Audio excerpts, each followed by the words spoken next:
Good evening. Welcome to Tuesday's, the April 13th, 2021 special board meeting. Could I have a motion to return to open session? I'll make a motion. Thank you, Matt. Could I have a second? Second. Thank you, Brian. All in favor?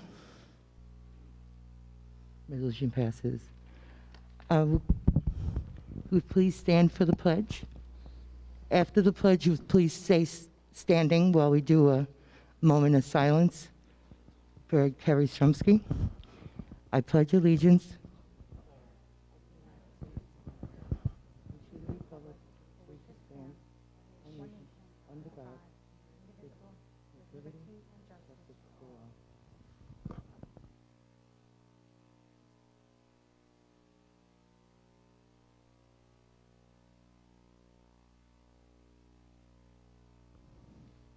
Okay, thank you.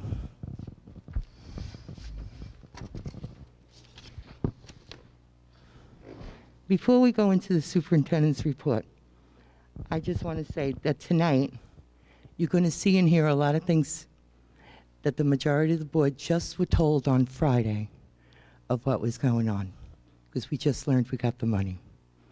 When the district received the info on the state aid, things are now tonight going to be presented for board consideration.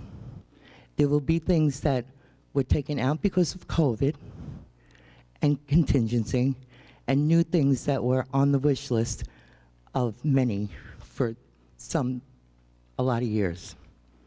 Please keep in mind that anything, if taken away for next year or not re-put in, will be represented the following year. The board is mindful of the amount of money that we have received, and we're going to tread carefully while spending. Ms. Toner? Thank you, Mrs. Downs, and thank you for leading the moment of silence and honor. Kerry will truly be missed by our community. I ask everyone to keep Kerry's husband and 3 children in your thoughts and prayers. I'd like to think that Kerry Stromsky was a true supporter and advocate for the school district, and I'd like to think that she would have been so happy to learn of the additional financial support for our school district that we are going to discuss tonight.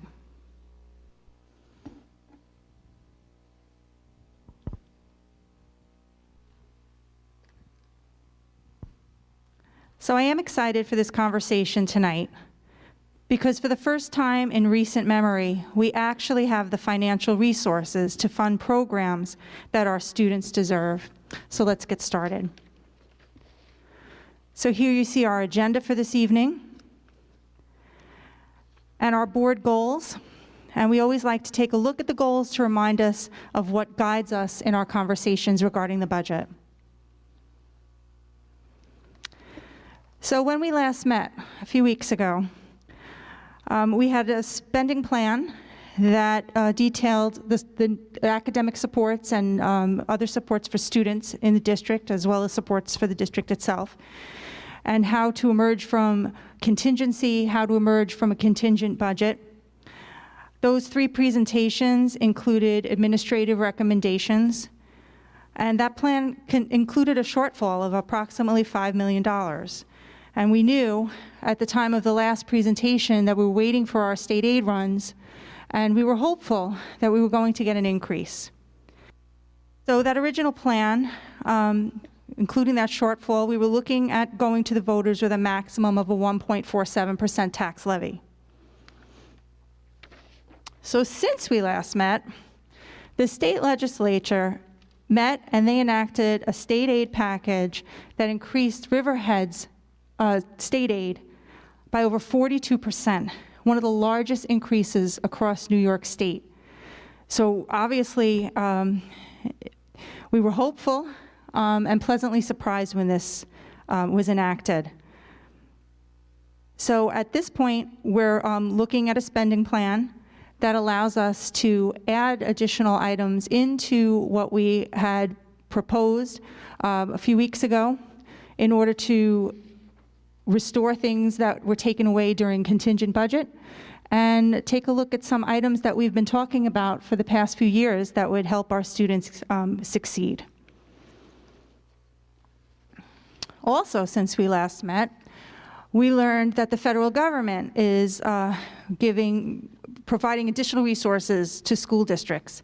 Riverhead Central School District is set to receive approximately $18 million, which can be used to close gaps for our students for learning and social emotional needs. It's going to be spread out over 3 years, and the two plans are called the Coronavirus Response and Relief Supplemental Appropriations Act and the American Rescue Plan Act.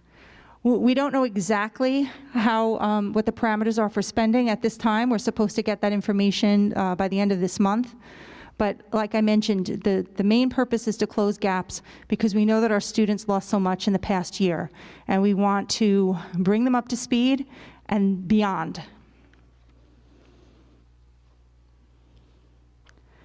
So due to this increase in state aid, our students no longer have to be denied the programs and services that students in other school districts have had for years because of the unfair advantage those districts had in the state aid formula.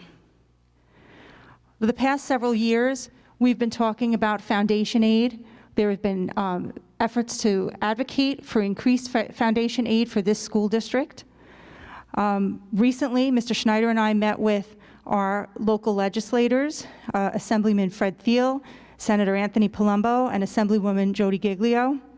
And we expressed to them, and they knew because they know about the efforts of the school district for the past few years. We've expressed to them the needs that we had and how we needed additional funding to best meet the needs of our students. So our 3 legislators, they worked as a wonderful team to get our students what they deserve and what we've been asking for years. Mr. Schneider. So this slide shows where our state aid is going to be next year. And as you can see, there is a monumentally large increase. Almost $14 million of additional aid is finally going to come to the school district, aid that we have long lobbied for and needed for our students, and our legislators have finally delivered. What we're being told in addition to this is that this is just the first of more good news to come. We are being told by our legislators that additional aid to continue to improve the foundation formula and help make districts whole that were robbed a dozen years ago from foundation aid are finally coming through. What's interesting about these numbers for us is many districts received in the mid to high single-digit percentage increases. We got 42%, which indicates not only did our legislators do a great job in coming through for us, but it also indicates that the formula was so vastly unfair for this district for so many years. So you can see that's where our state aid is next year, going from just over 33 million to almost 47 million, 46.845. Thank you, Sam. So, as Mrs. Downs alluded at the beginning of the presentation, just about a week ago, the legislature enacted the budget. They informed us of our state aid runs, and we received the financial change that we've waited for quite a while. We met with our administrative team a couple of times last week. We brainstormed ideas to best meet the needs of our students and put this district on a positive path. So there are 3 themes for tonight that we're going to be looking at. And the first is, how can we support our students for real academic growth, provide our students with social and emotional supports, and improve our district's infrastructure and operations. So these ideas are ideas that we've had for many years, but we didn't have the financial resources to put these ideas into play.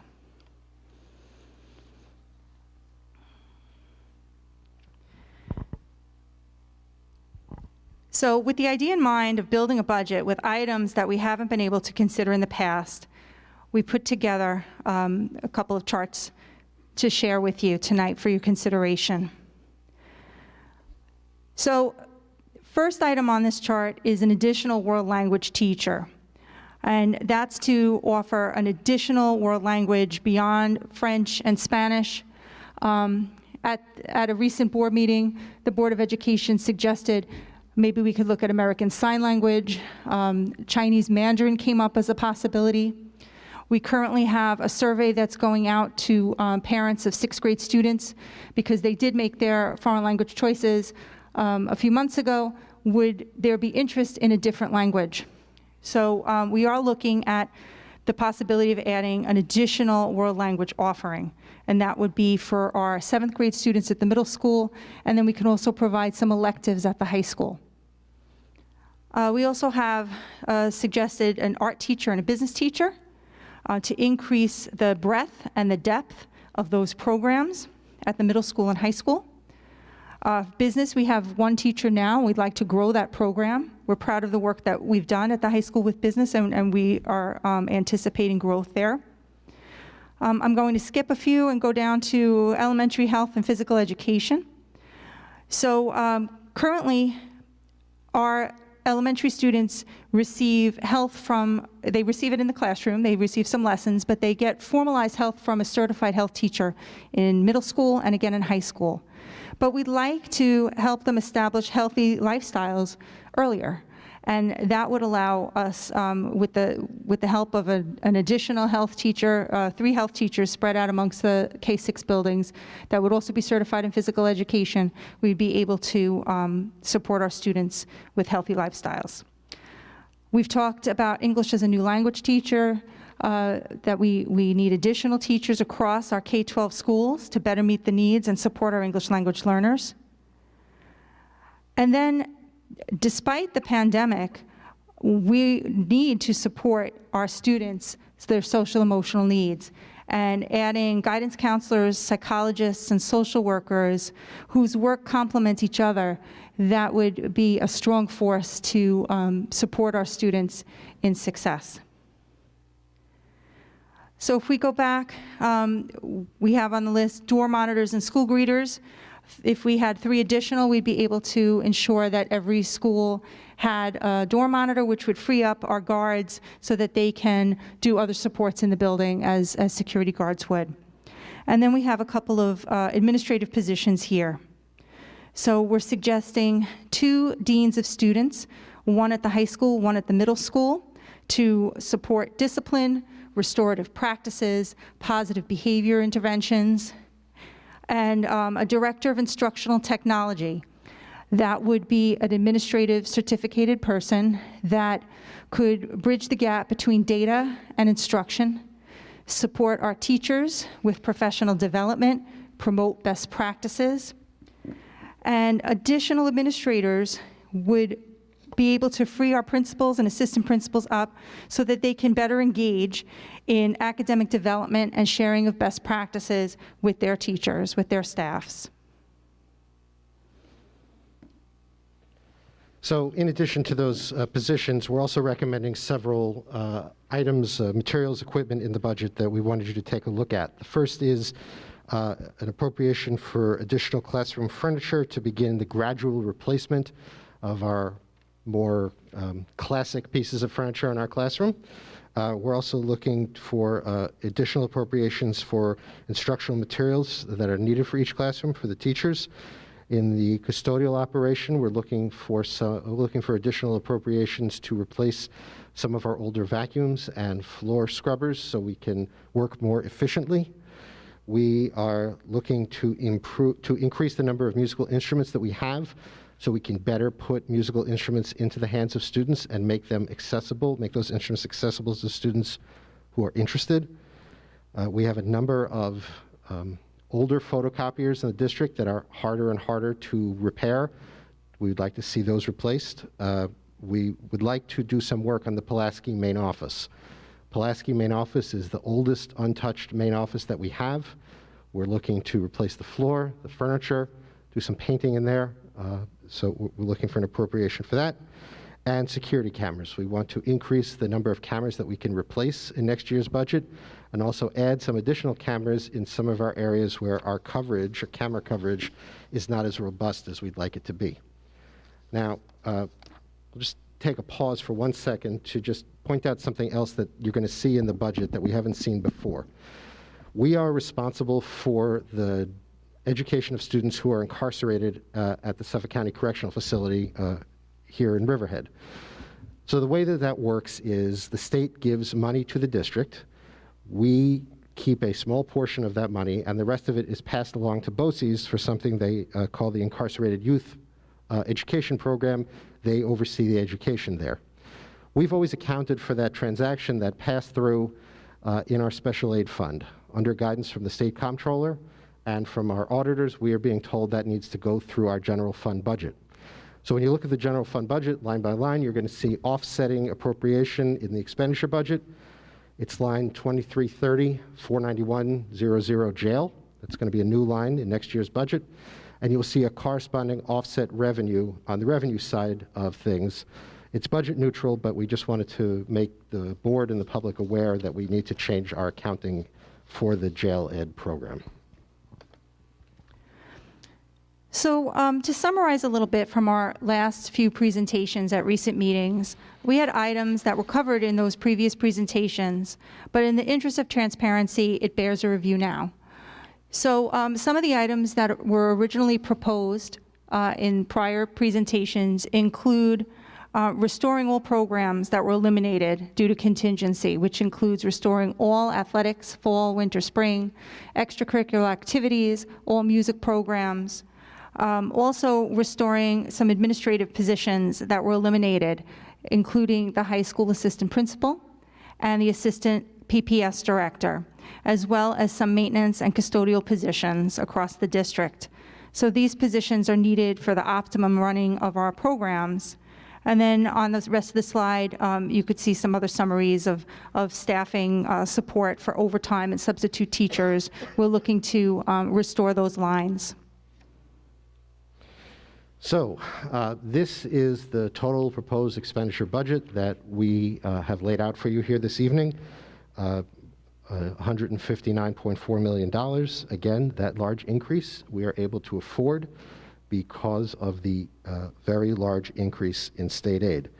It's important when we look at the expenditure budget and the work that you on the board are going to do this evening to remember that you are required to adopt a budget that matches the expenditures match the revenues. So you need to make sure that you are appropriating funds that are sufficient to the expected revenues that you anticipate that we are going to receive next year.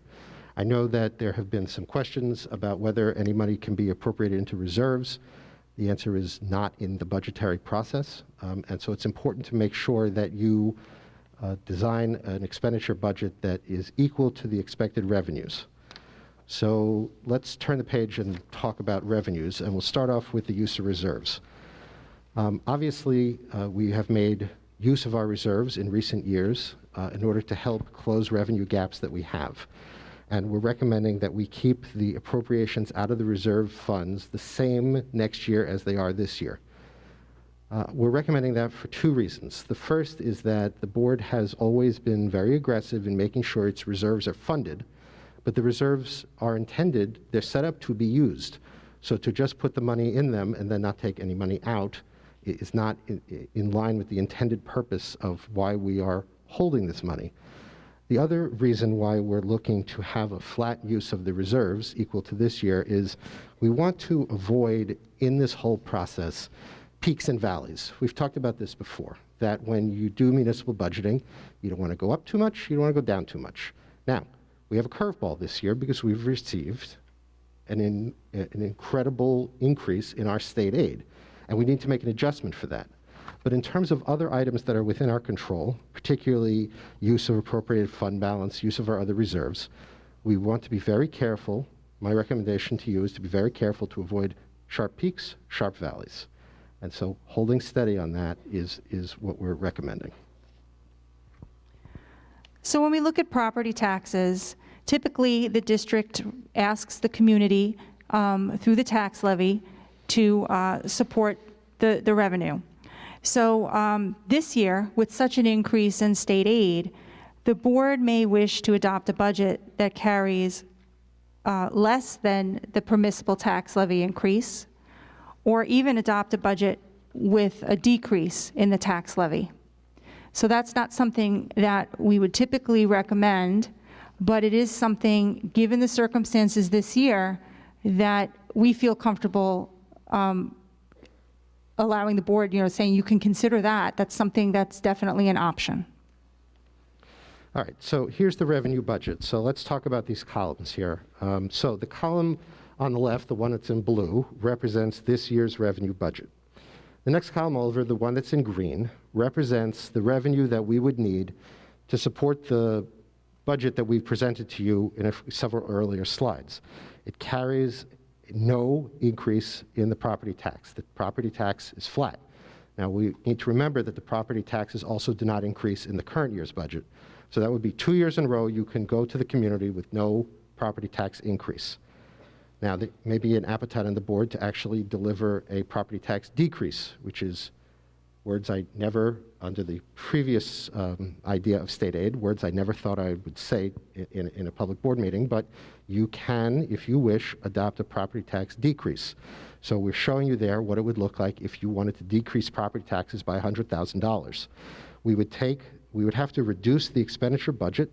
Our recommendation is that we make slight reductions across the board in some materials and supplies across the district. We can do that with minimal impact to the overall experience and meet that revenue that you're looking to design. Now, just to show you other possibilities in case you're interested, you may actually want to have a property tax increase.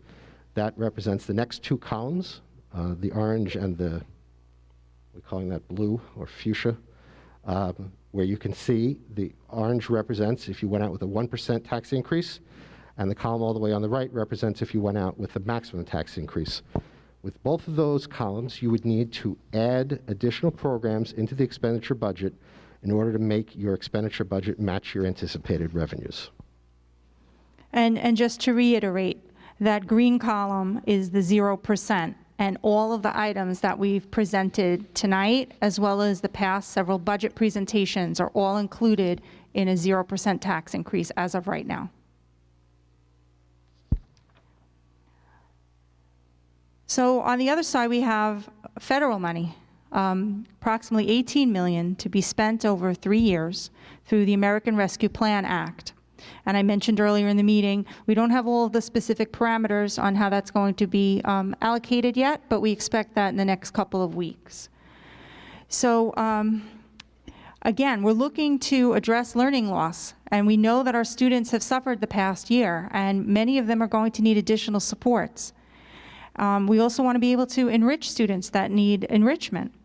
So some of the initiatives that we've been discussing, and many of these have been discussed for quite a while, and it's just now because of this additional support that we're able to present them to you as a potential reality. So the first is elementary specialists or master teachers to provide literacy and math support in our kindergarten, first, and second grade classrooms. And how that would work, we would put out a posting to our existing elementary teachers to see if any of them would like to move into a support position for students. And I'll take Roanoke, for example. If we had first grade at Roanoke, let's say there's 4 sections there. This master teacher would come out of their classroom and push into those 4 first grade classrooms all day, 5 days a week for the entire school year. They would get to know only those students and their teachers and provide academic support for our students. We are hoping that we can provide support for students so that by the time they reach 3rd grade, they are on track at the right reading level and they're ready to meet success as they move through elementary school into secondary schools. So and then those elementary teachers, the master teachers, would be replaced by probationary teachers paid for initially through this federal grant. We've been talking about an alternative high school for quite a while. So this will make that a reality outside of the school day with supports for those students, academic and social emotional, so that they can be successful and graduate. We could consider introduction to a world language at all of our elementary schools, K-6. Summer and after-school support and enrichment activities, that's a requirement through the federal grant, and that's something that we've been discussing already, that we know that is, if the federal grant comes through and says you need to start this summer, we're starting to put our plans together because it's going to be a quick turnaround to make that happen. We're looking at additional curriculum materials, programs to support student learning, adding to a teacher's toolbox, training them in other programs, because every student learns differently, and this is an opportunity for us to get different resources that will help all students, as well as professional development, so that the teachers are trained in using these tools effectively. We could add additional technology. We've done a great job this year adding to technology to devices that students can bring back and forth from home to school, and we look to add to that so that we can have a true one-to-one initiative across the district. And another idea is re-implementation of a 9-period day at the middle school and high school. And that truly would give our secondary students a wealth of offerings to prepare them for college and career. We would take the next school year in planning so that we can do it right, and that we can speak to families, staff, students, really learn which electives would be the most valuable, what will the school day look like, and so that all of these items are things that we've been discussing in the past week, and it's important to remember that this is coming outside of our general fund budget. It's coming from federal funds. So, we're in a position where we no longer have to deny our students the programs and supports that other districts provide. So this slide shows our future presentations. Next Tuesday, April 20th, the Board of Ed will need to adopt the proposed budget. So as we mentioned in the last meeting, which is why we added this meeting in, it's important that tonight the discussion takes place so we know where the direction's going, because the night of the budget adoption, it's very difficult to make any changes to the budget at that time because there's other items that need to be approved by the board on that agenda, and it's a domino effect. If we make a change to the budget that night, then some of those supporting documents have to be changed that night as well. So it's important to have discussions. And also on this slide, you can see other dates that our PTOs and SEPTAs have invited me and Mr. Schneider to present on the adopted budget. So these meetings are all after April 20th. And then May 11th is the public hearing on the proposed budget, and May 18th is budget vote day from 6 a.m. to 9 p.m.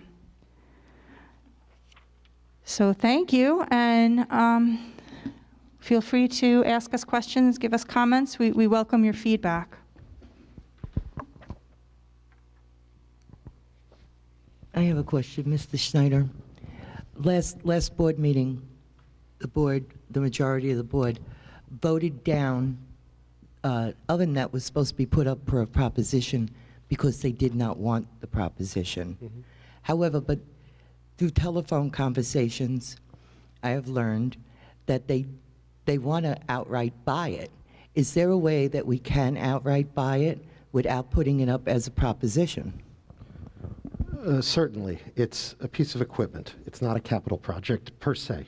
So if the board gives us the direction to do that, I will make sure there's sufficient money reserved in the equipment line in the budget to make sure that those items are purchased and installed at Phillips, yes. Absolutely, thank you. Just let me know if that's the will of the board. Okay. After speaking with a number of our residents, I would like to see no new administrative positions. I believe our residents have said we have enough administration, and they will not want to see any new positions added. The Dean of Students, I think, is being handled by the APs right now, and I think that can continue. I could back that up. I agree with you, Mr. Dorr. Sam, Yes, Virginia. can you just give us numbers, because we were funded 60% for our foundation aid? Is that what we were given? And then I know that next year is supposed to be another 50% phase, like whatever was, to get us to 100% is year 3. So we should see the other half of the difference next year added on. Do you have numbers, like projection for us? I don't have a projection in front of me for that. I'm reluctant to make a projection on a state aid, with promised increases. I'm having, after so many years of being denied the state aid increases that we need, I'm going through a little bit of shell shock with the amount of aid that we have received. And so, I've been concentrating, in the last week on what we're looking at for next year. We're very confident that what we have been given is solid and is solid for future years. Could we see, that number increase by another 33 or 50% the year after? That would be wonderful. But I think, I have been concentrating on the increase that we have now, so I don't have a firm answer for you. We've been told by Assemblyman Thiel and other state legislators that we should expect to continue to see increases until, as you say, 3 years from now, we are up to where we should be. But, the windfall we have this year is wonderful, such that I'm kind of paused on that for a week or two. So you don't know where we should be? You don't know what we would be 100% fully funded all these years? Well, I mean, it's approximately $30 million of missed money. But I also think that the conversation of should be is a little hard.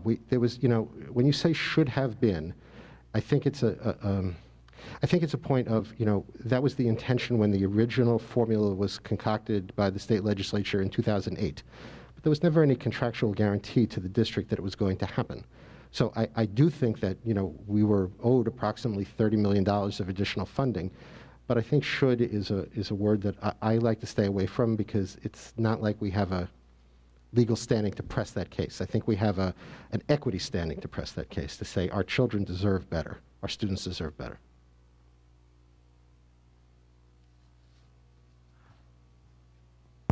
Ms. Stoner, do you have a number pertaining to the amount of teaching staff that you're planning in this budget?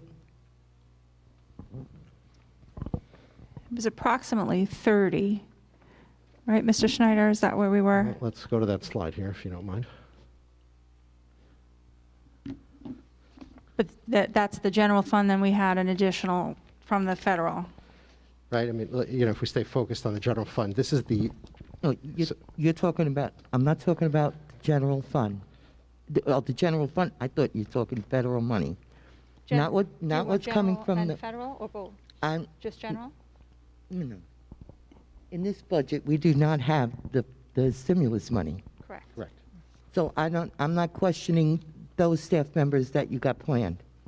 What I'm questioning is how many staff members on this budget right now that you're talking about?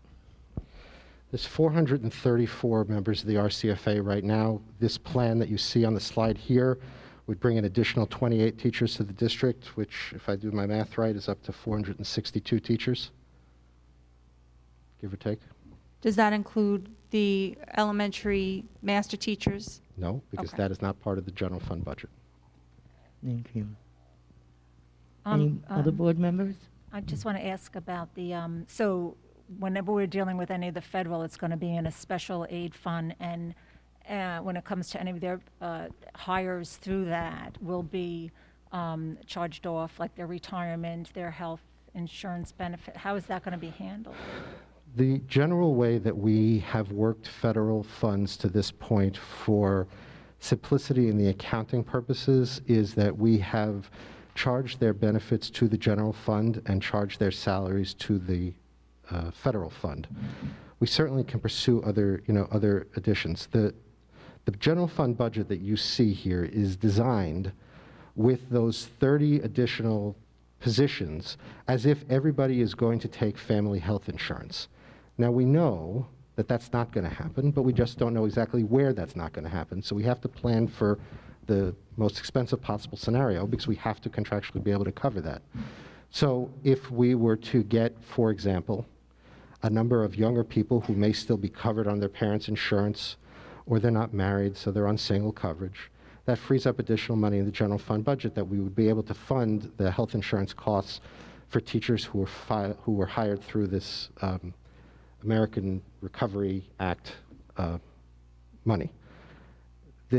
What I have found through experience is that because people come and go off the health insurance during the year, it tends to shake out in the end to make it more or less match, that there's enough flexibility built into the appropriation to make it work. So what I see here on our general fund budget line, where we have an increase of, where are we at? Speak into the mic, please, Virginia. Sorry. So this has all been already planned for in our general fund. So when I see this increase in Social Security, teachers' retirement, state retirement, this is for all of these extra teachers. Correct. Okay. This, as we said, as Ms. Tonis said, the budget that we presented to you tonight is designed to fit in that $159 million appropriation and fit into a tax increase of a 0% tax increase. It's all there. I would like to see this, I'm sorry, Matt, a budget lined up with about half of what our maximum would be. So that'd be like a increase of like somewhere between 0.6 and 0.7%,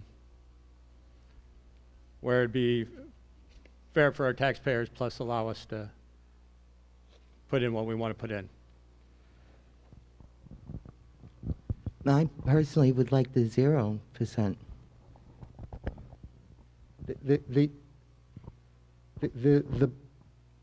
The budget with a 0% increase is exactly what the administration, I don't mean to speak for the superintendent, but it's exactly what the superintendent and the administration are recommending to the board. If we were to increase the tax levy by 0.6% or whatever number the board is comfortable with, we're going to have to come up with additional spending programs here to put in, because we have to match the expenditures with the revenue. So right now, with 0% increase, we have everything that, everything is in there that the superintendent is recommending to you. If there's other stuff that the board wants in addition to this stuff, that we can add that in and figure out how to do, but you're good to go with 0 if you like these recommendations. See, I'm fine with the 0. What I'm afraid of, personally, is going through the money so quickly and running amok. Because in the 20-some-odd years that I've been around, and I see there's people in the audience that's been around just as about as many years or many more than mine, there's been years where we've been promised numerous amounts of money, and it's been taken away, promises broken. I'm really fearful that all these promises, that next year and the year after that, and this stimulus and that, and everything is going to be taken away, and we're going to be left with a mess where we have to get rid of things that we brought in. And that's my biggest fear, my personal fear. If I could respond to that a bit. One of the items that we talked about through the federal funds is closing the gaps for the students. And the intention is to close the gaps, and then the need won't be as great. And I know it's very scary to think a couple years out, where will we be overstaffed compared to the revenue sources that we'll have at that point? And I think it's important to provide the students with the supports they need now when we have the funds to do it, knowing that at some point in the future, just like if we didn't get these funds, we would be sitting here tonight talking about how to close a $5 million gap, which is very, very difficult. We know that some of the items that are in the budget are not needed every single year. There are some things that when we have to prioritize, that they wouldn't become a priority anymore. And the unfortunate reality at some point in the future is we may need to excess staff.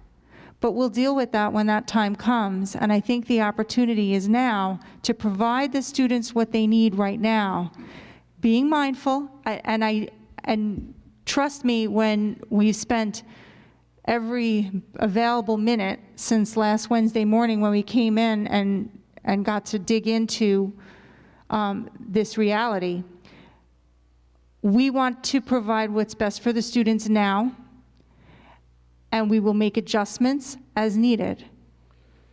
And I take that very seriously, and I certainly know Mr. Schneider does. Yeah, if I could just follow up with that, if you don't mind. I mean, Mrs. Downs, I totally understand the position you feel, because as I alluded to a few minutes ago, I feel the same thing. I mean, you know, the running gag of people in my line of work is that it's our job to say no, no, no, no. And that's essentially what, you know, we've had to do in the 10 years I've been here, is because, you know, we didn't have the revenue to back up with the kinds of programs that our students needed.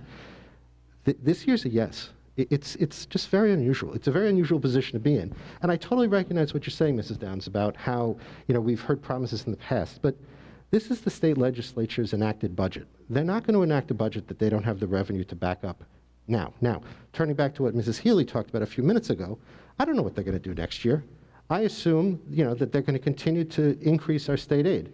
But we also don't have the ability, in the way that municipal budgeting works for school districts, to do more than 1 year at a time. We do 1-year budgets. So we're dealing with what we have now in front of us. Could we come back here at this time next year and the state has instituted a cut across the board?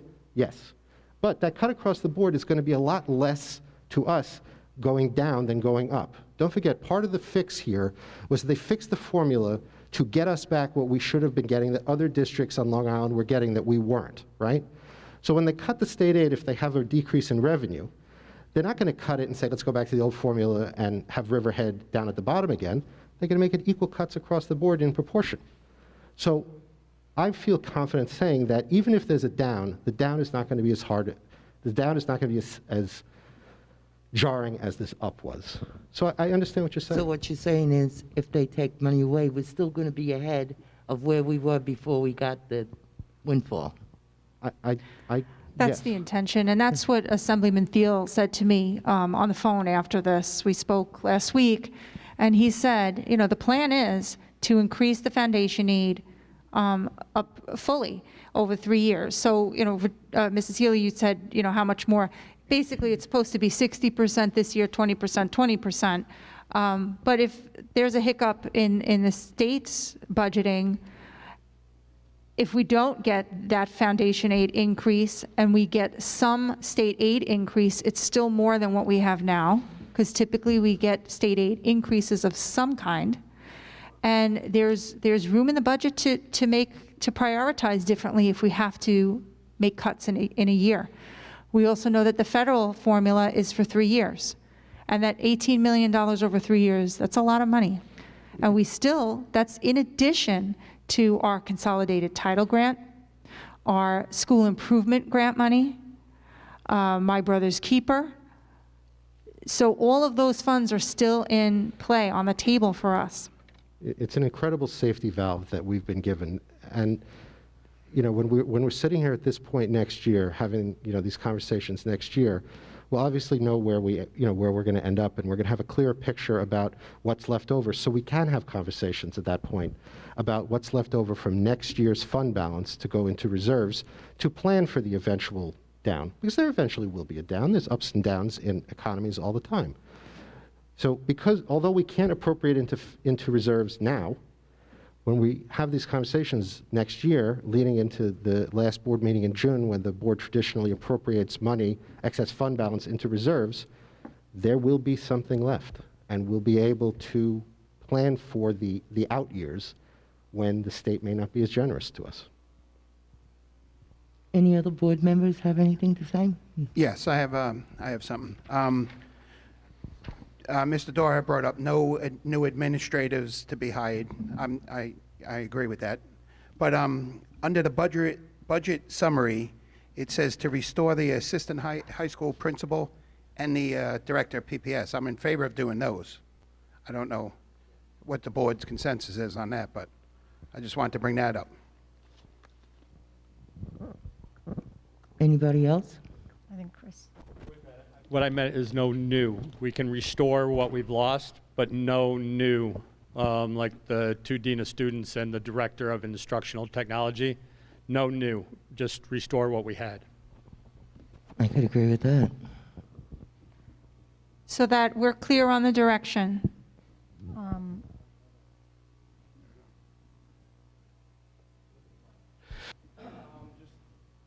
actually not in favor of any administrative position, AP, Your mic, director. we can't hear you, your microphone. Use Matt. Sorry, is that better? Sorry. I'm actually not in favor of hiring an AP or assistant director of PPS or dean of students or director of instructional technology.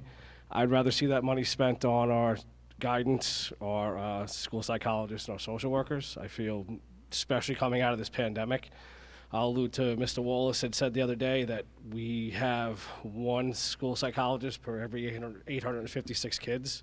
I think that's probably one of the highest on the island.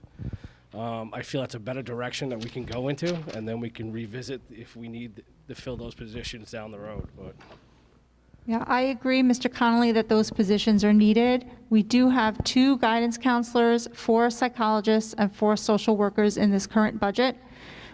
We could begin the year with that and see where we are, and then always use the federal funds to hire additional if we feel that that's the need, or look to next year's budget to see if that's the need. One of the concerns that we have is filling these positions. It is very difficult right now to fill positions across Long Island.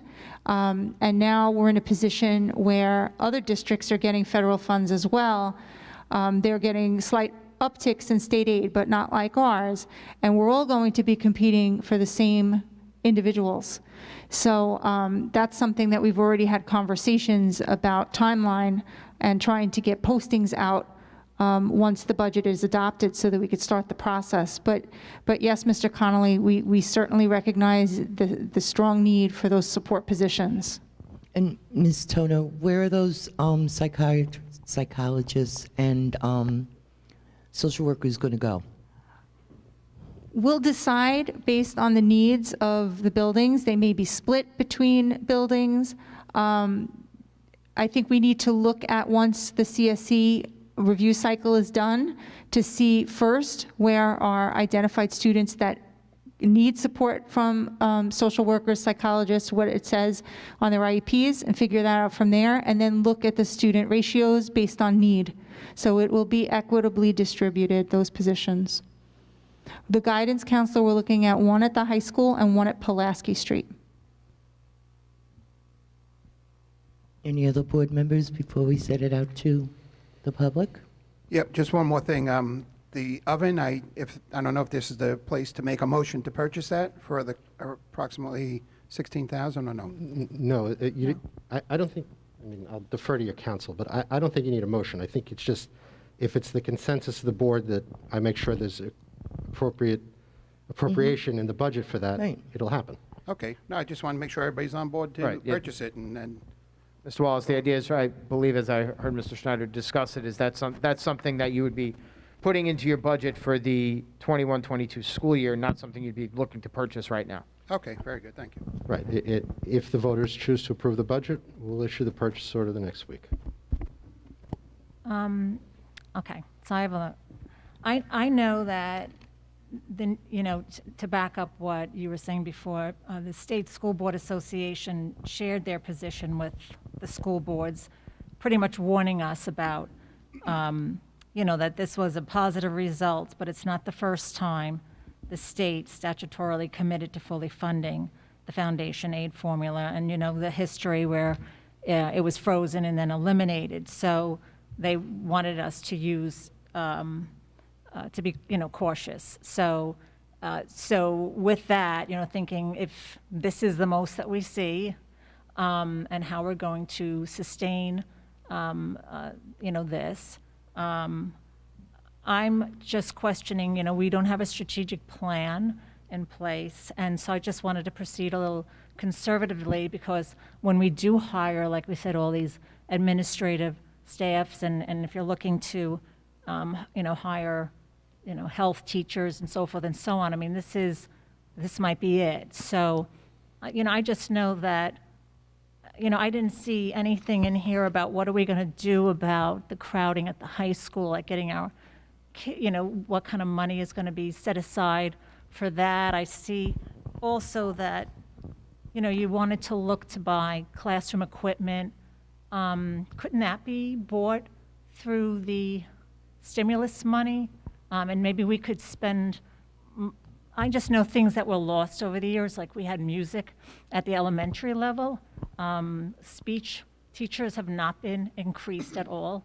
I think we're still at 8, and that's been for the past 10 years. We used to have speech support. Children used to be able to get without having an IEP. And speech support is very important for articulation, for lisp, phonemic awareness. There are extra support there for your tier 2, your tier 3. I don't hear anything about permanent substitute teachers. A dedicated evaluator we used to have, a school psychologist, a permanent OT, less transitions for our special ed population. So these are things that I know that we've just been hearing, and that has been an issue, and I just don't see that in here. Thank you, because a lot of the suggestions you made here are things that we've discussed briefly and in a week of knowing that these funds are here. I jotted some notes. So starting with the strategic plan, as the board knows, we have been working on a strategic plan. We're about ready to get public input and then put a committee together. So that was one of the board's goals this year, was to explore the strategic plan to be put in place for the 21-22 school year. And I do feel that we're on track for that. The additional money we didn't expect earlier this school year when we started having these conversations. So it's important to not put every plan in place with short notice. Some plans require more time to think about it and put action steps, intermediary action steps in place. So high school crowding, that's been discussed by the high school administration team. Mr. O'Hara's looking at different ways to handle the master schedule and room assignments for next year. He's received some professional development or some support from an outside master scheduler that he's been working with to get new ideas and take a look at the space that exists. No amount of money right now would allow us to put a wing on the high school, because you have to get approvals through the state education department, and it's quite a lengthy process to do that. So the changes that would have to be made don't necessarily cost money to do them right now. It's just looking at the master schedule in a different way, which is what's being worked on. We do have music in the elementary. The elementary students go to music on a weekly basis. It's one of their specials. Speech teachers, we could certainly look and see if the consensus of the administrative team is to increase the number of speech teachers. That might be an area where if we're not funding the 2 deans and the director of instructional technology within the current dollar amount of the budget, we could look to put some additional speech teachers in. Permanent substitutes, we did increase the substitute teacher line, and we did have a conversation about trying to get some permanent substitute teachers, especially at buildings that don't have teaching assistants to support coverages, like Pulaski. They're kind of in the middle. They don't have teaching assistants like the K-4 buildings do, and they don't have a mechanism in place like the secondary does for teachers to provide coverage.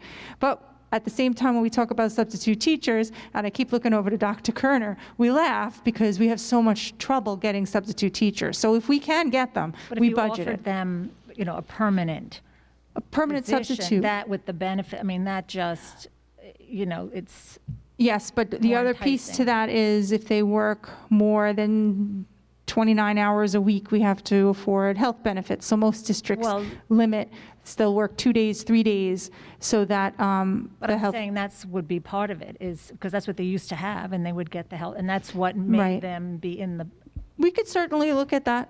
It's, the Affordable Care saying Act is no? something that we have to keep in mind Well, at the same I time. just recall when they were, and I was seeing the same face there in the building and the support, and you just knew that So, I mean, I found it a positive. I guess you're shaking your head and you're Well, saying you from didn't. somebody who was a permanent sub in multiple of our buildings, there was no health insurance. You had no health insurance. No health insurance, and I even got to the point where I got cut down from 5 days to 4 days because of, so they couldn't give me the health insurance. Well, maybe that's something to think about, how we treat, people that come in and day out. And if you're trying to create an environment where you're having stability. We can certainly explore that. I mean, that's just like things like, how about like thinking about a new way and a new culture. I also, I could just think of a lot of things like we have such overcrowded English classes up at the high school. We have special ed teachers up there with the highest IEP caseloads. And so I just, like, I don't get, and I've shared this with you, obviously maybe the principal sees something different about the health, but that has always been handled in the classroom by an elementary teacher, like for the need for those 3 phys ed, like a phys ed teachers. That's what we're hiring, the 3 phys ed teachers. Okay. So meaning if I was to have my wish list priority, just knowing what I've heard from the community, that's, that smaller class sizes, knowing that there's, they can get reading, because that was an issue, is that there seemed to be competition or like to get reading services, to be able to get speech services like they used to back in the day. Smaller class size, the crowding at the high school. And so, I'm looking at, once we, agree on this, it's locked in here, and then there's no way, like next year, and if we don't get more money, well, this is the plan. So what's the plan? You do have a safety valve here, as I said. You have the federal monies, and money is fungible, right? It can be moved from one place to another. So this is the plan that we're looking at now, because we do need to make a decision on this budget. You have to adopt the budget next Tuesday. When push comes to shove, and when the exact permissible uses of this federal money are laid out, which we don't yet know, we may be able to shift some of these things into the use of the federal money and free up additional money here for that. I mean, that's the safety valve for you. You mentioned a couple of... And the other thing to think about, in the general fund, there have been times that we've spoke to mid-year that there was something in the general fund that didn't come to pass, and we would say, we need to do a transfer for this position.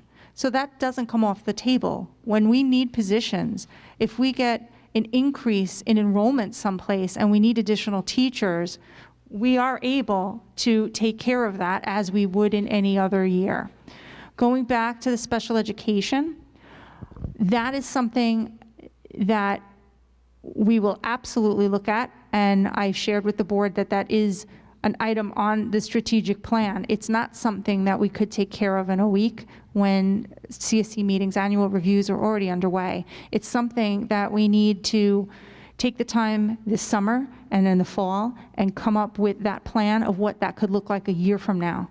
And funding should be there, whether it's through general fund or federal funds, because we also have federal funds, 611 and 619, that support special education. So there's multiple ways to do things, but I think it's important for us to be cautious on large changes and shifts, that we're not so reactive on that right now, that we need to take a step back and plan for it so it's done correctly the first time, because that's important. The special education program is definitely a priority, and we've had conversations about, where to place students, and the other issue is space. So all of those things have to be looked at, and that's all items that will be discussed through the strategic plan, and some items will be an immediate goal, a 3-year goal, a 5-year goal, and revisiting that strategic plan on an annual basis. Mrs. Healy, you also mentioned a couple items that I think are budget neutral. So for example, you talked about a dedicated OT provider. So we currently contract out for that, right? We have explored the idea, is it financially feasible for us to bring that position in-house? and to not contract for it, and essentially to just transfer that money from being a contractual cost to an employee cost if we can do it for less. And that's, that's a question we've been wrestling with still. So some of the items on your list, I think, are certainly doable. And they're doable because they're budget neutral. We're not going to do something like bringing the OT on staff if it's going to end up costing more money than continuing to contract out. But I think that list is a great list because it enables us to explore changes in the direction that the board, as a whole wants to see, while keeping the bottom the same, the bottom line dollar amount the same. And I know we don't have any data yet for the world language. So, like, I know that we're supposed to be looking for data. Like, so once if we find that, like, the expectation for if there isn't a desire for, say, something outside of ASL, or I don't know what else you were thinking. I put together some enrollment information just to take a look. If we were to add an additional foreign language teacher, world language teacher, whether it be a world language teacher teaching American Sign Language, a world language teacher teaching Chinese Mandarin, or an additional Spanish teacher. So on the left side, I'm sorry to the audience because this is something I'm just sharing with the board, but we can definitely add this document to the website tomorrow when we post the presentation. On the left side, you see on the top, Latin 1, French 7, Spanish 7, Spanish 1, SLA 7, SLA 8 on the top left. Those are the current middle school world language classes, the number of sections of each, the enrollment in each, and then the average section enrollment. Underneath that is the high school. Top right, totals. Bottom right, extra section rationale. I just looked at the middle school. Spanish 7 currently has 5 sections. Spanish 1 has 8 sections. SLA 7 has 5 sections. SLA 8 has 2 sections. The average enrollment, you can see, is between 26 and 30. If we hired one additional world language teacher, regardless of what they taught, and added 5 additional sections, you could see the class enrollment goes down to between 20 and 24, which is something that we all, I think, would agree. We're looking for better class sizes. So based on that, regardless of what parents feel is the best language for their child going into 7th grade, I certainly feel that there is a need there for an additional world language teacher. And I apologize, I worked this out this afternoon.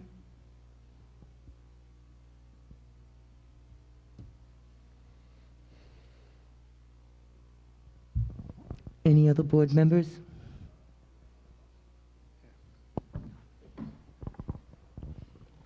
Okay. Ms. Toner, you mentioned 611 and 619 grant funding.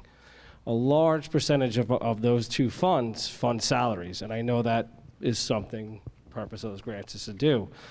Again, I'll get back to, additional administrative, health and physical education. Wouldn't it be more prudent to use those monies for those salaries and use the grants for better programs like flexible seating and allow the director of PPS and special education to allow that program grow and flourish? Because that money can be, most of that money can be used to fund programs and for the kids and not just salaries. I know it was, a lot of districts do that because limited funding, they have large special ed population. Since we are flush, I mean, maybe something to look into. That's definitely something we could look into, and you're right. It's a good idea not to have so many salaries in the federal grants, so that's something we could look at. But again, it's a budget neutral item. It would be moving things from, keeping the general fund the same dollar amount, the bottom line dollar amount, and moving some of the salaries into the general fund and moving out materials and supplies into the federal funds. So we have options. Sorry. Sam, when I look under the ARP ESSER Act, they say you may be the periods of funds availability, including the 12-month tidings amendment period, may be used for pre-award costs dating back to March 13th, 2020, when the national emergency was declared, and it's available for obligation by SEAs and subrecipients through September 30, 23. And the CRSSA Act, it's the same thing, except for those, it's saying they're available through September 30th, 2022.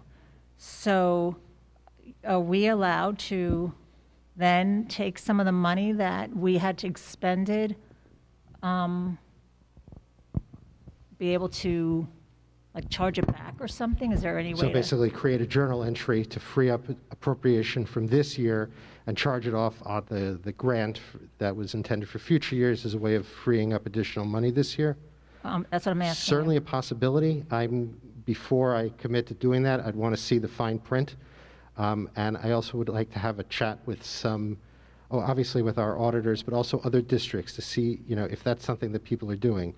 Right now, look, this year has been less than ideal in every regard, but we have it, we have it under control this year.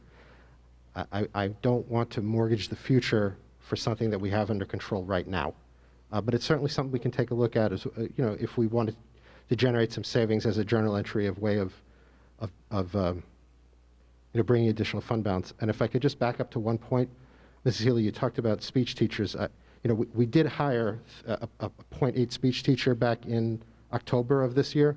And so, certainly those part-time teachers can, are helpful in moving along. And I know we've taken note of that, but I just want to say we have pushed the speech forward a little, not as much as ideal, but at least it's moved. Yeah, 0.8. Yeah, I mean, it's. And so, just so, using your own data that you provided, going back to 2010, we had 8 speech teachers, and currently I think we have 8 or 9. So just like over a dozen years. No, so. your point is definitely well taken. And our population has increased by how much? I don't see any, movement, so with that. We'll certainly look at that if that's the direction the board wants to go in, to try to put some additional speech teachers in the budget to help support our K-1-2 initiative with Because they're also articulation They're and very important, not just for that, but for reading support, auditory processing, phonemic awareness. There's that, especially when people are dealing with any child with dyslexia or anything. I mean, it's not just throwing a reading specialist at them. To do it right, it's got to, be worked hand in hand with the speech therapist, pathologist, and that's just the right way to do it. If you're looking to make improvements, in reading, if you really want to attack the problem. As Ms. Toda said, you have a little bit of slack in the budget. If the desire of the board is to not fund those 3 administrative positions, that can be where the priority goes. Well, I thought the idea of deans was more attractive than, right now we're, using what we're doing with the, AP.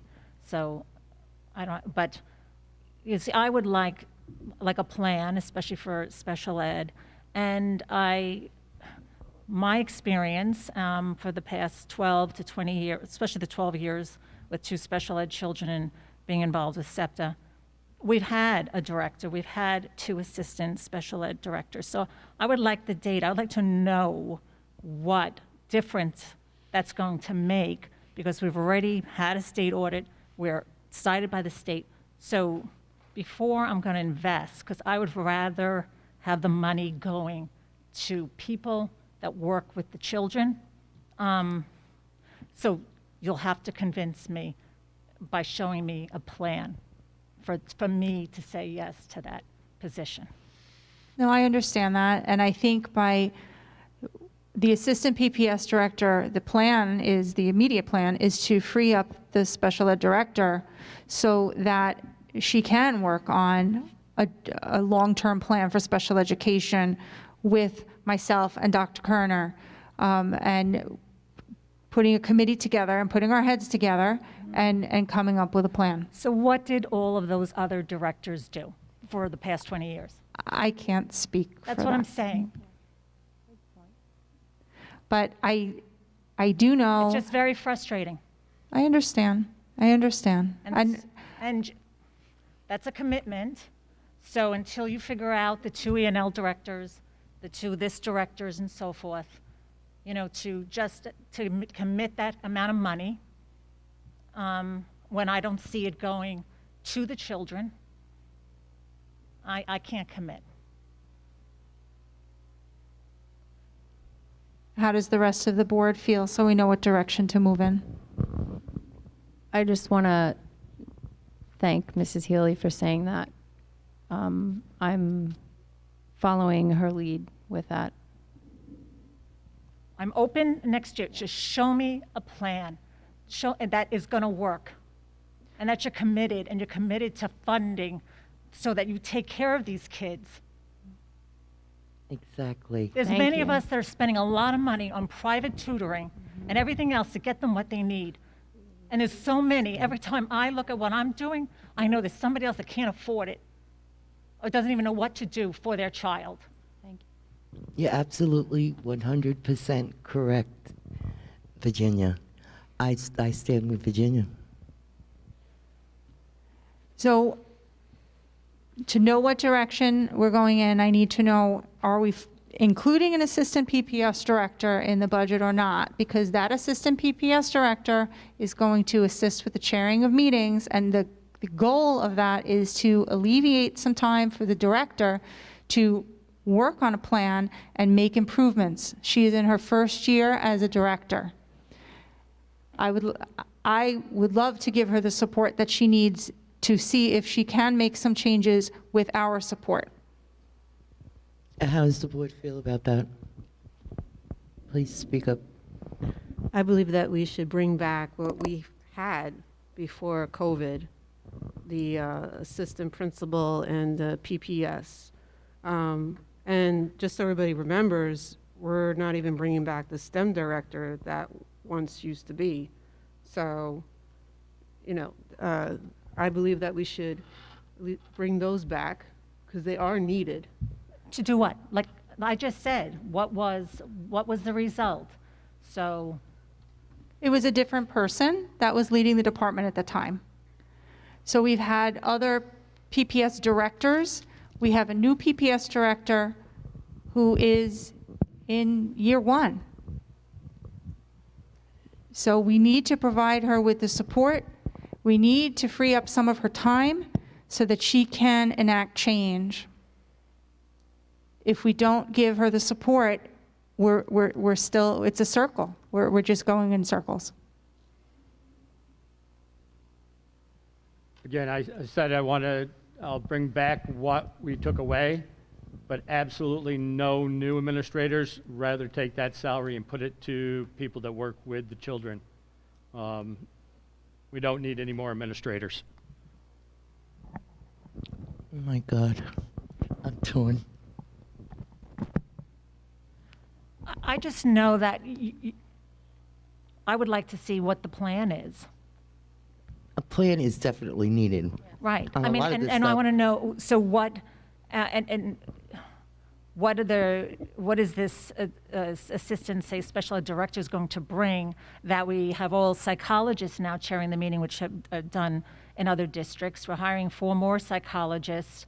I'd rather you hire a permanent school psychologist evaluator like we used to have, people that are working with the children, collecting the data. I mean, that will open up a whole lot of time. I agree that will all help. We hired somebody through a grant that's working there once a week. We have somebody that's contracted. So, like, I just want to see, instead of just, if that's all this is going to be, the same old where it's, director and the 2 assistant directors, and we have the same results. Look, we all know that special ed and PPS and directors and everything has been a problem back a long time. And as far as the special ed kids, my thing is, they need it, give it.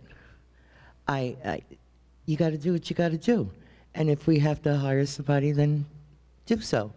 I prefer, from what I hear from parents, they like the psychs being there, They like the what? the psychologists being there. Well, the psychologists are at the meeting whether they're chairing or they're not, because that's part of the law. A psychologist sits in at the meeting. But in the past, we had chairing, and the parents liked that, and for some reason, all of a sudden, they all just up and left. May I make a suggestion for purpose of the budget? I think that it's going to be hard for you to settle on an exact path tonight, because there definitely is a call, I think, from amongst many board members for a plan. But if I can just focus you back on the purpose of the budget, I'll remind the board that you need to approve the individual hiring of any candidate recommended by the superintendent. So you don't necessarily need to decide tonight, are we going to fund the money to go to a psychologist who chairs meetings, or are we going to fund the money to go to an assistant director for PPS? The important thing for the purposes of what has to be decided before next Tuesday is how much money do you want to go to the voters with your budget?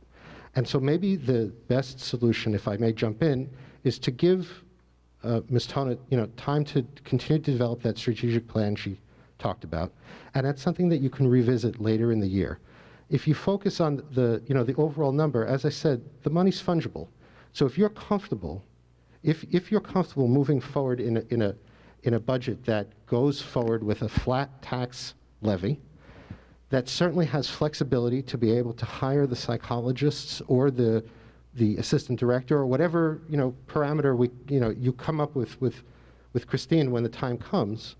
That's what you can go to the voters and say. We're able to come out with a flat levy, voters, and we have some flexibility to make that decision when we come to it a little bit later on. You don't necessarily have to make that decision tonight. Okay, well, that's nice to know. So that means I have no problem with the zero. And so with that, we're spending that amount of money. And then you're saying that there's flexibility, like right now, by us saying yes to that, that means we're not committing to everything that you brought in, and that there's flexibility in saying, maybe it might be, if we're going to spend money, it'll be more things that it's going to affect that classroom, that child, and the person working close with that child. The best description I've ever heard about a budget is, and this is not my quote, a budget is an aspirational document. So we've laid out a certain vision that we have now, that we need to make a decision on the dollar amount, because you got to adopt the budget next Tuesday. It's an aspirational document. You could say, we're going to make that decision later on in the spring, maybe in June, maybe in July. Are we going with more psychologists? Can they be found? If they can't be found, maybe we do need to go with the assistant director of PPS if that's what's available. So yes, you can come back to that decision later on. The only decision that you need to make this evening is, are you, which one of these columns or some mix thereof are you comfortable with, so that we can put together an expenditure budget that can be adopted by the board next Tuesday. That's the deadline you're facing. The rest of it specifically can come later. You always have the option as the board to decline to hire a candidate that is recommended by the superintendent to you. So even if you don't make that decision right now, you're going to eventually have an up or down on it. They can't start without your approval. But it is helpful for people to know where, as a board, where we stand, and the community too, so that they... I completely agree with what you're saying, Mrs. Healy. My only reflection in listening to what you're saying is, I don't know if there's a strict consensus. I think there's a split, and I think there's definitely, a request for more information, more plan. So if you focus on this for now, and say this is the number we're comfortable with, those are decisions you can come up with later on.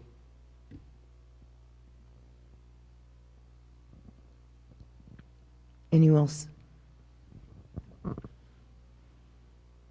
Are you done? Virginia, are you done?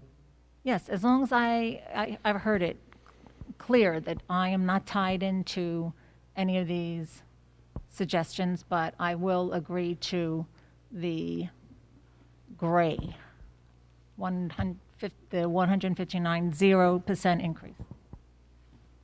Okay. Is everybody in line with that? Was I'm with the 0%. Sue, yes? Yes. Mr. Dorr?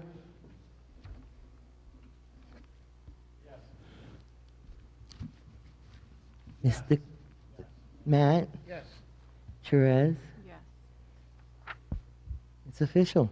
Well, it's not official yet, Mrs. Townsend. Well, it's We have to official adopt that the budget that's what next we're week. putting up. It's Right. officially unofficial. It's officially Putting that unofficial up. because, as you know, you're going to put the motion to adopt the budget on next week's agenda. So Correct. just so it's clear for the public, anybody listening that you have not voted on the adoption of the budget yet. This We is just the direction, decided on what we're putting out to the public. and this is the decision given to the Yeah. administration in terms of what's going to go on your agenda next week. Okay, thank you. Yes, we'll present you with a budget next Tuesday with a 0% tax increase, with the aspirations of the items that we discussed this evening. Thank you. Ms. Lisa, do we have any questions on the computer? None whatsoever? The public, please. 3 minutes. Before I get to my prepared remarks, just to comment on the psychologists. The psychologists are chairing meetings now, and them chairing the meetings has created a burden that is taken away from their ability to do the psychological testing. So some of that psychological... Mr. Wallace, can you speak closer to the Oh, microphone? sorry. Thank you. Them doing the chairing, that additional responsibility of chairing has taken away from their ability to do psychological testing, which is now being outsourced. So that change in structure at PPS has reduced the amount of time that they are spending with students. Riverhead has had its share of adversity over the years. And this past week, our schools and community were dealt another blow with the passing of our beloved colleague and community member, Carrie Stromsky. Moving forward after loss is difficult for all of us, but teachers and school professionals also must comfort those in our charge as we struggle with our own grief. It is difficult to grieve and process loss while simultaneously providing comfort and strength to others, and it is impossible to accomplish without proper support. All I can say is thank you to Christine Tona, Brian Miltenberg, Gary Carlson for the support and understanding which was provided to the educational professionals in Aquebogue and across the district this past week. In addition, I think it's important to recognize our mental health professionals across the district, especially Aquebogue social worker Susan Popo and Aquebogue psychologist Jennifer Weintraub, whose expertise and guidance made a terrible week just a little more bearable for us all. And just when we thought it couldn't get any worse, it actually didn't. A few hours following Carrie's passing, state budget numbers were released. Buried on page 74 of the state aid runs issued by the state of New York was a welcome surprise. Riverhead received a 72% increase in foundation aid, along with just over $18 million in federal funds. It is no secret that Riverhead has gotten the fuzzy end of the lollipop when it has come to financial aid. There was a multifaceted approach utilized to bring attention to this yearly injustice of underfunding Riverhead schools. There were rallies, newspaper stories, not to mention Facebook posts by the publisher of a popular blog called Faith Over Fear. At no time were we asking for additional monies for Riverhead. All we were asking for is what was owed to this community based on the state and court's own recommendations. These efforts were capped with Ms. Tona personally meeting with Senator Thiel, Palumbo, and Assemblywoman Giglio to lobby for funds which were owed to this community. Ms. Tona, although your meetings with our elected officials were not the sole reason for Riverhead's increase in foundation aid, they were certainly both a contributing factor and instrumental in securing this long overdue increase in aid for our schools. The RCFA, as well as this Riverhead taxpayer, thanks you for your efforts on behalf of our school and community. I've worked at Riverhead for over 20 years, and I've seen a lot. But this week was like no other I have ever experienced. Feeling both the intense sadness after the loss of a beloved colleague, and then hours later, feeling the joy and excitement of the state beginning to make good on the foundation aid shortfall this community has experienced for years. There are no words sufficient enough to articulate that these state aid dollars will mean for our schools, our community, and our students. The increase in foundation aid will certainly begin to fill the void created by this community by years of inadequate state funding. Likewise, there are no words that could adequately quantify the magnitude of the void created by the passing of Carrie Stromsky. The sadness we all feel for this giant hole in our hearts will gently and slowly be filled with an undeniable sense of pride that we were fortunate to have an individual like Carrie in our lives, in and around our lives. There will soon come a day when we think of Carrie, a smile will come to our face before a tear comes to our eye. And our smiles of remembrance are a fitting tribute to the lasting impact Carrie has had and will continue to have on the countless number of individuals whose lives she has forever touched. Thank you. Thank you. Open to public comment.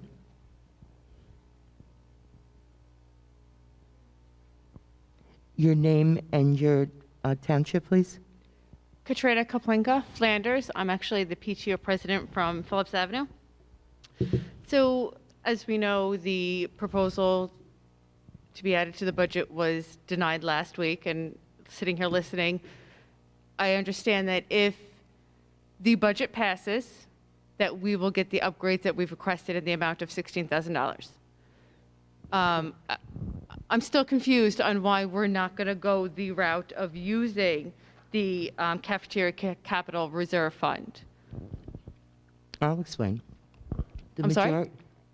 The majority of the board decided that they did not want to put up a second proposition along with the first proposition was the budget. So they voted it down. I don't understand why. I have document from the last 3 years. I just explained why. They did not want to put up a second proposition along with the proposition of the budget.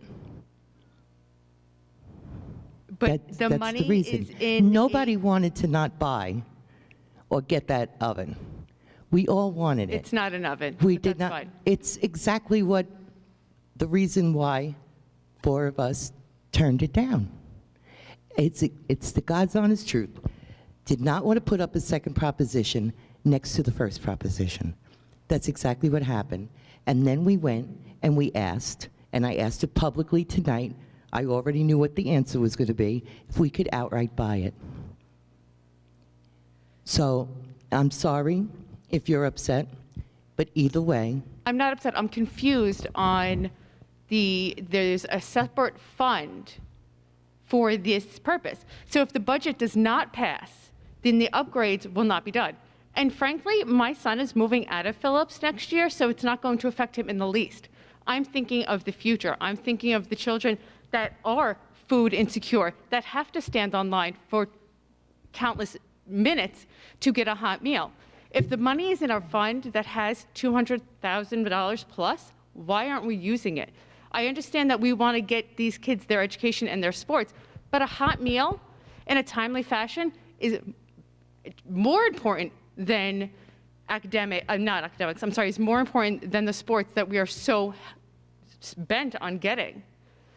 I have documents from the last 3 years that say that the public, the voters, the taxpayers, support using this money that's in this fund more so than they've ever supported a budget in the last 3 years. I don't understand why we're so against using the money that's sitting there doing nothing. I just want an answer of why we don't want to use the money. The taxpayers are aware of this fund. They know where the money comes from.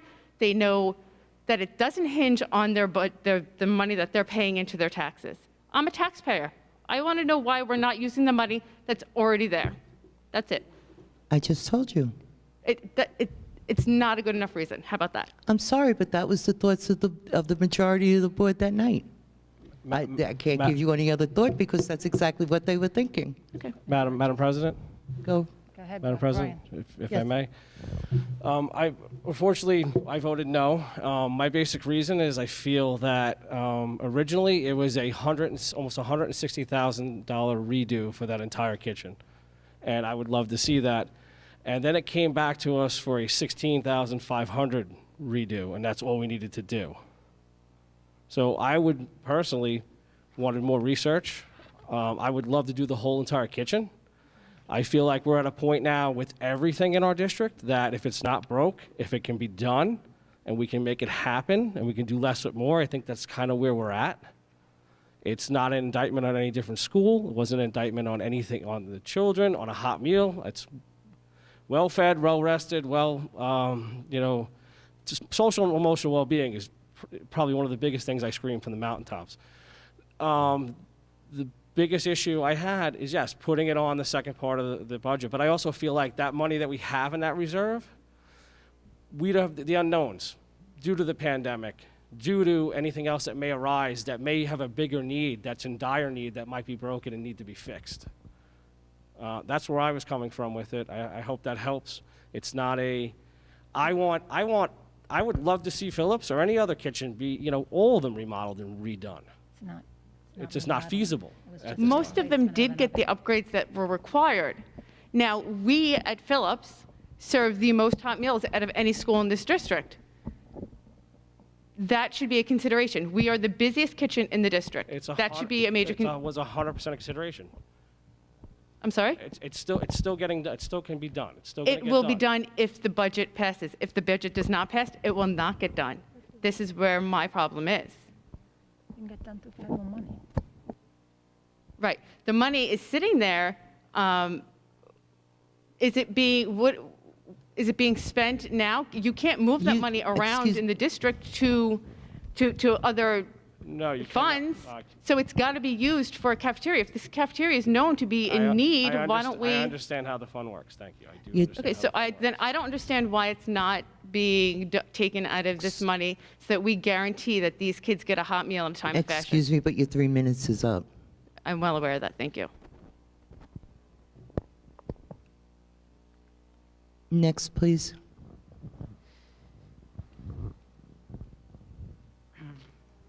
Kathy Beresny, Riverhead. I have a question about the $16,500 on the Phillips Avenue oven. If whether the budget passes or not, if it doesn't pass, I guess it doesn't get an oven. But what about this year, the money that's left over in the cafeteria funds? At this moment, he can expend that money and buy the oven before the budget year ends. That's a possibility, correct, Mr. Schneider? No, I don't think it is, because Why? if you're going, sorry? Go ahead. Yeah, it's okay. Yeah, No, that's yours. I don't, well, first of all, I don't think that the cafeteria is going to finish this year with enough money to be able to put away money for future years and have money left over for the kitchen. It's been a tough year for the cafeteria. I know it has, but you know what? In the future, if you need a bus or you need some kind of repair, just remember that budget that you propose, maybe that one, Proposition 2 or 3, won't get passed. So don't bother putting any more Proposition 2s and 3s up. I also want to bring up, I'm very happy that the board, I commend you for your dialogue this evening, but I want to make sure that we should have permanent subs in each building. We did have them years ago. And it's 2 permanent subs in each building would be an awesome thing, and give them benefits. I know you said, well, you don't want to because it costs more. Well, you know what? We can take our business superintendent and slice that job 20 hours apiece and get 2 people, and look at all the money we can save on health benefits. I mean, it sounds ridiculous, but it's true.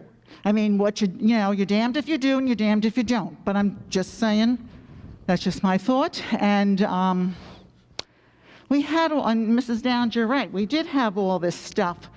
Virginia, you're right. We used to have all these math specialists, reading specialists, and whatever. And it wasn't the fault of the superintendent. It was the fault of there was no monies. And all things that affected children were taken away. But yet we keep anything that's not affecting our children, that doesn't affect our children, we keep everything we should keep everything that affects our children and unload what's not affecting. You could take the district office, slice all those jobs in half. We can have job sharing, 2 people at each position, and look all the money we can save in benefits. These are all creative and viable solutions. And I honestly think that $16,500 is a drop in a bucket at this point, and I think that Phillips Avenue should have that. And remember, when you put Proposition 2 and 3, I'll be back to remind you that no, the budget won't get passed if you put that up. I don't know what you were thinking. I honestly don't. Thank you. Thank you, Mrs. Beresny. Is there anyone else from the public?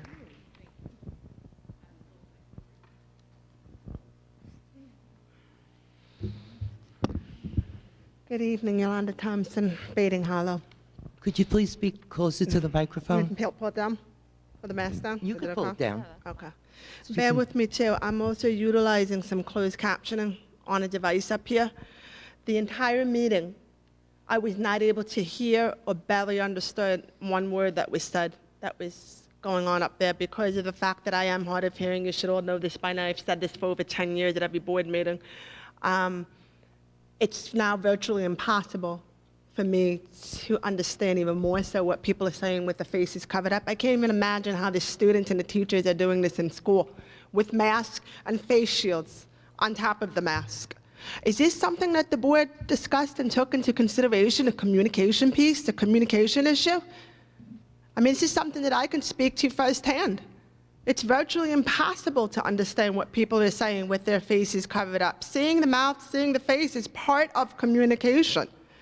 Again, I don't understand why that's not something that was taken into consideration when you decided, and that's another thing too, that was never discussed at a board meeting about the face shields, and parental input was not sought out and given about how we feel about our children having to wear face shields all day.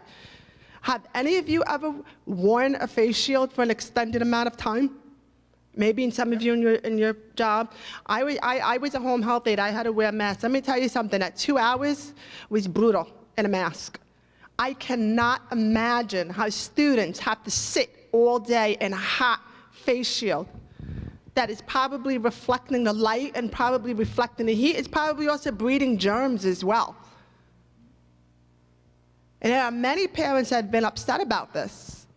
They've emailed, we've tried to be diplomatic, we try to be respectful, and we're brushed off, we're dismissed, we're labeled as troublemakers, we're labeled as negative, we're labeled as a movement that is out to make the bond fail. I'm here to tell each and every one of you individuals that is patently false. None of us want to see a bond fail. None of us are here to punish children, and none of us are here to punish teachers. I've been a long-time advocate for the children and to improve things in this school district. I take no joy, no pleasure in having to point out the many things that have been done wrong and handled improperly by the Board of Education. And one of the biggest problems that we have handling properly are discipline issues. Okay, I was very excited to see in the budget, Dean of Students. It's something that I've actually been asking for quite a few years. I'm also happy to see more psychologists as well. I'm kind of sad. I don't understand why there would be opposition to a Dean of Discipline. We have a code of conduct. We have state education law. We have the commissioner's regulation. There are binding laws. There are proper procedures that have to be followed when it comes to disciplinary issues. You all should have received a copy, your own personal copy of the school law book. In this school law book are very detailed rules and laws when it comes to the proper discipline of students. I'm sure the school attorney knows that aspect very well. Ms. Thompson, your time is up, honey. I'll be done in about a minute. When we don't follow the proper processes and we don't follow the proper rules and the laws, it puts the school district in a position of liability. A dean of discipline would put everyone on the same page. A dean of discipline would handle the incidents properly. Parents and students have the right to due process. They have the right to a hearing. They have a right to ask questions of the principal. They have the right to ask questions of witnesses. There are a lot of processes that are involved when disciplining students. We also have a big problem with disproportionately suspending students of color, minorities, and students with disabilities.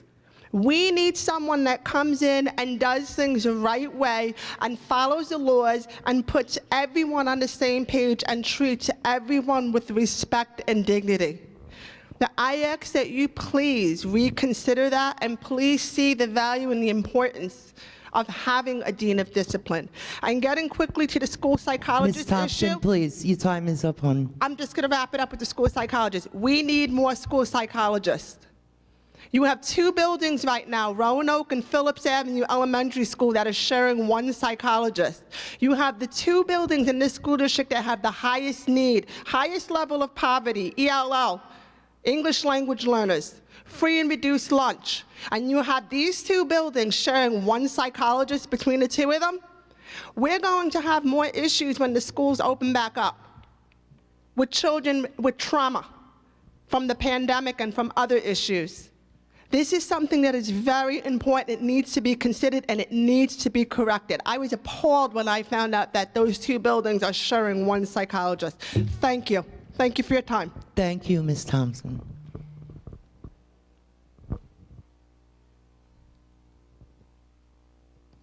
Anybody else? Not seeing anybody? Can I have a motion to adjourn? Before we adjourn, I just want to solidify, we're all in consensus for the line items for the kitchen equipment? Yes? Yes. Yes? Okay, thanks. Okay, because I have a motion to adjourn. Thank you, Matt. Can I have a second? Thank you, Brian. All in favor? Good night, everybody. Have a safe trip home.